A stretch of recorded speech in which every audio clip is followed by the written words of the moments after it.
आखिर क्यों ब्रह्मा ने अपनी ही बेटी से विवाह किया? आइए जानते हैं। ब्रह्मा और सरस्वती की कहानी उस समय शुरू होती है जब सृष्टि की रचना हो रही थी। हिंदू ग्रंथ के मुताबिक सृष्टि की रचना ब्रह्मा जी के द्वारा की गई है और इस ब्रह्मांड के पालनकर्ता के रूप में हम भगवान विष्णु को जानते हैं। साथ ही भगवान शंकर को सृष्टि के संहारक के रूप में जानते हैं। मगर कमाल की बात है कि आपने पृथ्वी पर विष्णु और महेश के बहुत सारे मंदिर देखे होंगे, मगर आपने कभी भगवान ब्रह्मा का मंदिर नहीं देखा होगा। पूरी पृथ्वी में भगवान ब्रह्मा की मूर्ति केवल भारत के पुष्कर में है। सरस्वती पुराण में भगवान ब्रह्मा और माता पार्वती के विवाह की बात लिखी हुई है। इस प्रसंग के मुताबिक जब भगवान ब्रह्मा सृष्टि का निर्माण कर रहे थे तो सृष्टि के निर्माण को आगे जारी रखने के लिए ज्ञान की आवश्यकता थी और इस वजह से अपने मन में उन्होंने माता सरस्वती का निर्माण किया। सरस्वती की कोई मां नहीं थी, उनका जन्म भगवान ब्रह्मा के मन से हुआ है। सरस्वती को ज्ञान की देवी के रूप में जाना जाता है। भगवान ब्रह्मा ने सरस्वती के साथ साथ सृष्टि के निर्माण किया और सृष्टि के अलग अलग जीव जंतु, पहाड़, जंगल, नदी, नाले आदि का निर्माण किया। इस निर्माण प्रक्रिया के दौरान भगवान ब्रह्मा देवी सरस्वती के रूप से आकर्षित हो गए। माता सरस्वती ज्ञान की देवी होने के साथ साथ बहुत आकर्षक थी, मगर सरस्वती का जन्म ब्रह्मा से हुआ है। इस वजह से जब भगवान ब्रह्मा सरस्वती की तरफ मोहित हो गए तब देवलोक में उनकी बहुत ही निंदा हुई। हालांकि इन सब के बावजूद ब्रह्मा ने सरस्वती से विवाह किया। ब्रह्मा और सरस्वती करीब 100 वर्षों तक जंगल में पति पत्नी की तरह रहे। पृथ्वी पर सरस्वती के साथ ब्रह्मा जब निवास कर रहे थे तब उन दोनों के जरिए मनु नाम के पुत्र का जन्म हुआ। आगे चलकर मनु की संतानें ही मनुष्य जाति के पनपने का कारण बने। भगवान ब्रह्मा के इस व्यवहार के कारण देवलोक में यह निश्चय किया गया कि भगवान ब्रह्मा की पूजा नहीं की जाएगी। सरस्वती ने ब्रह्मा को श्राप क्यों दिया?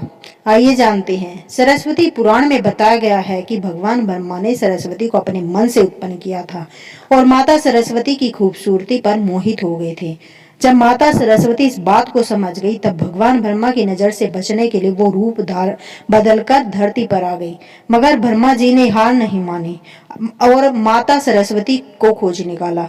भगवान ब्रह्मा माता सरस्वती के साथ शारीरिक संबंध बनाना चाहते थे और सरस्वती इसके लिए तैयार नहीं थी। सरस्वती ने ब्रह्मा को श्राप दिया था कि धरती का निर्माण करने के बावजूद धरती पर आपकी कभी पूजा नहीं होगी। ब्रह्मा और सरस्वती का संबंध क्या है? ब्रह्मा और सरस्वती दोनों ही हिंदू धर्म में बहुत ही महत्वपूर्ण देवी देवताओं के पात्र हैं। इनसे जुड़ी किसी भी जानकारी पर भरोसा करने से पहले आपको वेद पुराण पढ़ना चाहिए। सबसे पहले आपको बता दें कि हिंदू धर्म की सारी जानकारी वेद में दी गई है। हिंदू धर्म वेद से शुरू होता है। इसके साथ ही वेद में इस तरह की किसी भी देवी देवता का वर्णन नहीं है। हम जितने भी देवी देवताओं के बारे में जानते हैं उन्हें केवल पुराणों में लिखा गया है। अब आपको यह भी समझना होगा कि ब्रह्म और सरस्वती के संबंध को लेकर जो जानकारी दी जाती है उसमें कहा जाता है कि इस जानकारी को सरस्वती पुराण से लिया गया है, मगर सरस्वती पुराण नाम का कोई भी पुराण हिंदू धर्म में मौजूद नहीं है। हिंदू धर्म में 4 वेद और 18 पुराण की बात की गई है। इन 18 पुराणों में सरस्वती पुराण नाम का कोई पुराण मौजूद नहीं है। कुछ बड़े पुराणों को उप पुराण में विभाजित भी किया गया, मगर उप पुराण में भी सरस्वती पुराण नाम के किसी भी पुराण का जिक्र नहीं है। कुछ जगहों पर मत्स्य पुराण की बात की जाती है, मगर इस पुराण में भी आपको सरस्वती और ब्रह्मा के विवाह जैसी कोई जानकारी नहीं मिलेगी। ऐसे में सवाल उठता है कि ब्रह्म और सरस्वती के बीच कौन सा संबंध है। इसके लिए आपको समझना होगा कि ब्रह्मा ने सृष्टि का निर्माण किया, अर्थात जब भगवान ब्रह्मा इस सृष्टि का निर्माण करने बैठे तब विष्णु और महेश के अलावा कुछ भी इस दुनिया में मौजूद नहीं था। ऐसे मगर उन्हें सृष्टि को आगे चलाने के लिए किसी भी पुरुष और स्त्री की आवश्यकता होगी तो उन्हें अपने मन से उसकी रचना करनी होगी। इसी वजह से भगवान ब्रह्मा ने माता सरस्वती, नारद मुनि, जामवंत, सनक, संदक, सनातन, सनत कुमार, भृगु एवं अत्रि का जन्म अपने मन से किया और पृथ्वी को आगे संचालित करने के लिए धरती पर भेजा। इस पृथ्वी पर ज्ञान के संतुलन को बनाए रखने के लिए उन्होंने माता सरस्वती को अपने साथ रखा और साथ रहने वाली स्त्री को पत्नी का दर्जा दे दिया गया। सरस्वती ब्रह्मा की पत्नी है या बेटी?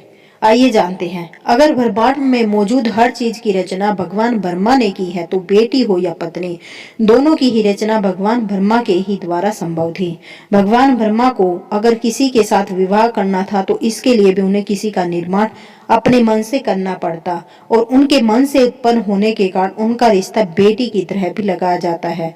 हालांकि सृष्टि का निर्माण होने के बाद अलग अलग घटनाओं के कारण ब्रह्मा का विवाह 5 बार हुआ था। इस वजह से उनकी कुल 5 पत्नियां थी, जिनमें सरस्वती, सावित्री, गायत्री, शारदा, मेधा थी। ब्रह्मा जी की पूजा क्यों नहीं होती? इस पृथ्वी पर आपने अक्सर भगवान विष्णु या भगवान शंकर के मंदिर को देखा होगा।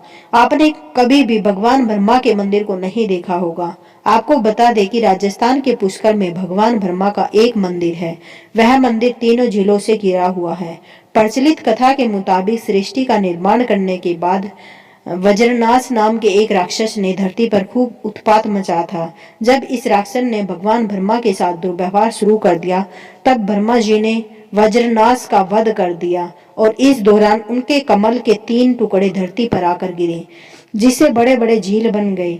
आज यह स्थान भारत के पुष्कर नाम के इलाके में है और इन 3 झीलों को व्याष्ठा, मध्य और कनिष्ठ पुष्कर के नाम से जाना जाता है।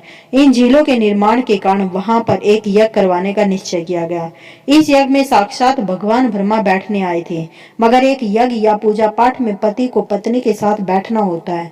उस समय भगवान ब्रह्मा की पत्नी सावित्री थी, मगर उन्हें आने में काफी विलंब हो रहा था।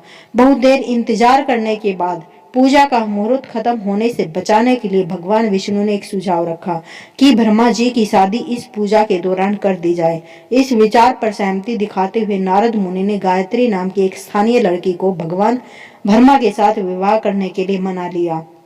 जब इन दोनों का विवाह हुआ और यज्ञ में भगवान ब्रह्मा गायत्री के साथ बैठकर पूजा को संपन्न किया, तभी वहां माता सावित्री आ गई और वह पूरी गतिविधि पर खूब क्रोधित हुई। उन्होंने इस क्रोध में आकर भगवान ब्रह्मा को श्राप दिया कि धरती पर उनकी पूजा कभी नहीं की जाएगी। इसके बाद उन्होंने नारद को शादी के लिए लड़की खोज कर लाने के कारण श्राप दिया कि नारद आजीवन कुंवारे रहेंगे। जब माता सावित्री को पता चला कि यह विचार भगवान विष्णु ने प्रकट किया था तो उनके श्राप से वह भी नहीं बच पाए। माता सावित्री ने भगवान विष्णु को श्राप दिया कि वह अपनी पत्नी के वियोग में तड़पेंगे। इसी श्राप के कारण राम अवतार में भगवान विष्णु को माता सीता से बिछड़ने का दुख भोगना पड़ा था। इसके बाद जब माता सावित्री का क्रोध कुछ कम हुआ, तब उन्होंने भगवान ब्रह्मा पर दया दिखाते हुए कहा कि उनकी पूजा धरती पर केवल एक जगह इस पुष्कर में ही हो सकती है। इसके बाद भगवान ब्रह्मा के इस व्यवहार से आहत होकर वह पुष्कर के समीप रत्नागिरी नाम के पहाड़ पर चलेगी और हमेशा के लिए तपस्या में लीन होगी। आज भी रत्नागिरी पहाड़ पर माता सावित्री का मंदिर है और उसके ठीक नीचे 3 झील के बीच बसा पुष्कर का ब्रह्म मंदिर मौजूद है। इतिहासकारों के मुताबिक आचार्य शंकराचार्य के द्वारा सन 1711 में यहाँ भगवान ब्रह्मा की मूर्ति की स्थापना की गई। उससे पहले यहाँ बिना मूर्ति की पूजा होती थी। दोस्तों, आपको यह जानकारी कैसी लगी कृपया कमेंट बॉक्स में जरूर बताइएगा और ऐसी और बहुत सी कहानियों को सुनने के लिए हमारे चैनल को जरूर सब्सक्राइब करें। वीडियो देखने के लिए आप सभी का तहे दिल से धन्यवाद।